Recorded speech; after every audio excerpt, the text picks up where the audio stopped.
கைத்தலை நிறைக்கணி அப்பமுடு அவள் பொறி கற்பிய கரிமுகன் அடிப்பேணி கத்திடம் அடியவர் புத்தியில் உரைபவர் கற்பக என்பேனை கடிதேகும் மத்தமும் மதியமும் மதித்திடும் மற்பொருள் திரள் புய மதையானை மத்தள வைரானை உத்தமிழ் புதல்வனை மட்டவில் மலக்கோடு பணிவேனை முத்தமிழ் அடைவேனை முற்படு கிரிதனை முற்பட எழுதிய முதல்வோனே முப்புறம் எரி செய்த அச்சிவனோரை ரதம் அச்சேது போது செய்து அதிதி அத்துயர் அதுகோடு சுப்பிரமணிப்படும் அப்புறம் அதனடை இவமாகி அக்குற மகளுடன் அச்சிறு முருகனை அக்கண மணமருள் பெருமாளே. இது எந்த பாட்டுக்கு தெரியுங்களா உங்களுக்கு? இது திருப்புகழ். ஏன் திருப்புகழை சொன்னா, இந்த படம் வெற்றி பெறுவது பெரும் புகழ் பெற வேண்டும் என்பதற்காக திருப்புகழை சொன்னேன். ஏன்னா இந்த படத்துல ஒரு விஷயம் என்னன்னா, நான் பல ஹீரோங்களுக்கு ஃபைட் எடுத்துக்கிறேன். முதல் ஃபைட் எடுக்கும்போது முதல் படத்து முதல் ஹீரோ நான் தான் மாஸ்டர். அவங்களெல்லாம் உயர்த்தும் போது இந்த படத்துக்கு நான் மாஸ்டர், ஃபர்ஸ்ட் ஒரு இயக்குனர், நடிகர், அவருங்க நான் ஃபைட் எடுத்துக்கிறேன்.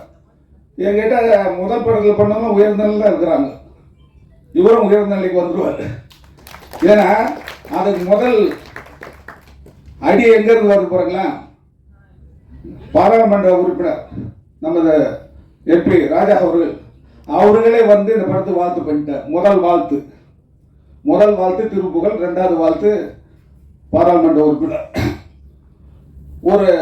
ஒரு மூணு விஷயத்துல சொல்றேன் உங்களுக்கு. இந்த உலகத்தை காட்டிலும் பெரியது எது? இரண்டாவது, இந்த உலகத்துக்கு அடுத்தது கடல். இந்த கடலை காட்டிலும் பெரியது எது? இந்த கடலுக்கு அடுத்தது மலை. இந்த மலையை காட்டிலும் பெரியது எது? உங்களால் தெரிஞ்சா சொல்லுங்க. இந்த உலகத்தை காட்டிலும் பெரியது, கடலை காட்டிலும் பெரியது, மலையை காட்டிலும் பெரியது. உங்களுக்கு தெரிஞ்சா நீங்க சொல்லுங்க. ஆனா இந்த படத்துல ஒரு விஷயம் என்னன்னா, அதாவது காத்து வாக்கில் ஒரு காதல். காத்து இருந்தால் தான் வாழ முடியும். இந்த உடம்பு நீங்க நம்ம லவ் பண்ணணும்னு சொல்றாரு பட்டினத்தை. ஊற்றை சரீரத்தை ஆபாச குட்டியலை ஊன் பொதிந்த பீத்தல் துருத்தியை சோரிடம் தோற்பதையை காற்று பொதிந்த நிலையற்ற பாந்தத்தை காதல் செய்து ஏற்றி திரும்பி விட்டேன் கட்சி ஏகமணி.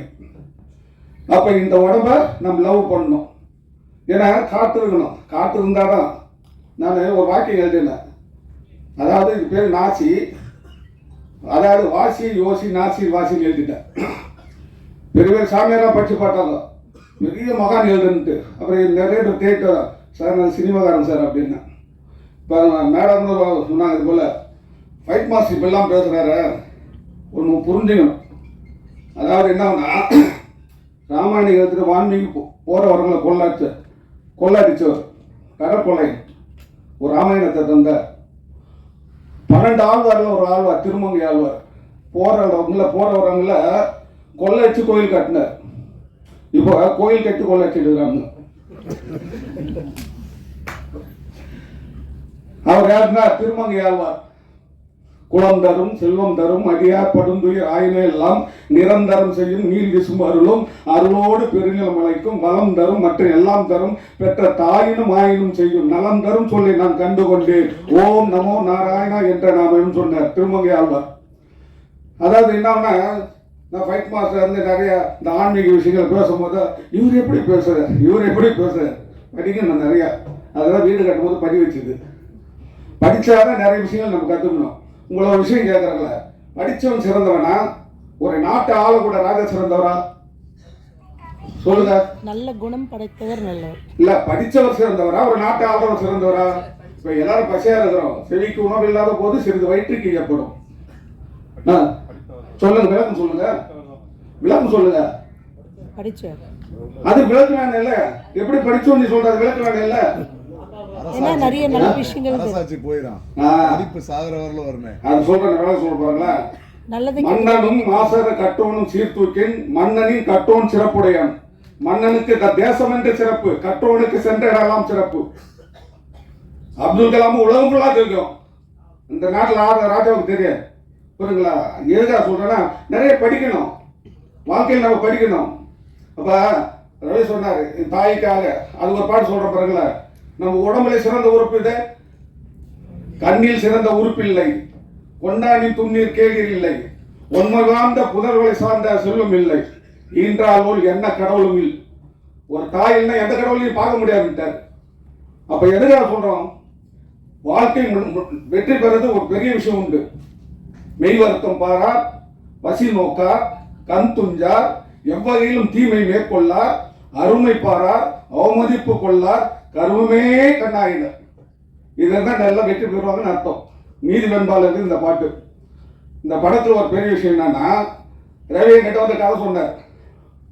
சொல்லிட்டு இருக்கும்போது நான் என்ன கேட்டேன் ரவி கிட்ட, கதை நல்லா தான் இருக்குதுப்பா, இந்த படத்தில் நீயே ஹீரோ நடிக்கலாம்னு சொன்னேன். நான் தான் ஹீரோ மாஸ்டர், முதல்ல சொல்லிருக்கலாம், சொல்லிடக்கூடாதா? அப்புறம் நான் சொன்னேன், ஏன் நீயே நடிக்கலாமா அப்படின்னு. ஒரு விஷயம் என்னன்னா, நம்ம கொஞ்சமா கத்துக்கிட்டா போதும், மாஸ்டருங்க அவங்க பாலிஷ் பண்ணிடுவாங்க. நல்லா புரிஞ்சுங்களா? எல்லாம் தெரிஞ்ச பைத்தியக்காரன் ஆகிடுவோம். எல்லாருக்கும் எல்லாம் தெரியாது. எல்லாம் என்ன ஒருத்தருக்கு கற்றுக்குது. அதுபோல ஒரு நல்ல நம்ம புரிஞ்சுக்கணும். புட்டியஸ் இருக்கிறாருல, ரொம்ப தங்கமானவர். ஒரு அசோசியேட் டைரக்டர், அசிஸ்டன்ட் டைரக்டர் வேலை அவர் தான் செய்வார். கூட இருந்துட்டு எடிட்டிங் நான் பண்ணும்போது கூட இருந்தேன். எனக்கு போகிற வரைக்கும் அவர் கூட இருந்தேன். அவர் புட்டியஸர் சொல்லிட்டு போயிடலாம் இல்லை. ஏன்னா அதுக்கு மேலே ஈர்ப்பு இருக்கணும் எப்போதுமே. எப்போ நீங்கள் கலையை ரசிக்கிறீங்களா, வாழ்க்கையில் முன்னுக்கு வருவீங்க. நீங்கள் ரசிக்கணும். அது எப்போதும் பாருங்களேன், எதை நீங்கள் ரசிக்கிறீங்கன்னா உயர்த்த போகும். அதை நீ நேசிக்கணும்னா உங்களை விட்டு பிரிஞ்சு போயிடும். எல்லாருக்கும் வணக்கம். நான் தான் மனஸ்வி. ஃப்ளாஷ் சித்திரை டிவிக்கு லைக் பண்ணுங்கள், ஷேர் பண்ணுங்கள், சப்ஸ்கிரைப் பண்ணுங்கள், கமெண்ட் பண்ணுங்கள். மறக்காமல் அந்த பெல் ஐக்கானையும் கிளிக் பண்ணிடுங்க. அப்போ தான் உங்களுக்கு நோட்டிஃபிகேஷன்ஸ்லாம் வரும். Thank you all. Bye bye.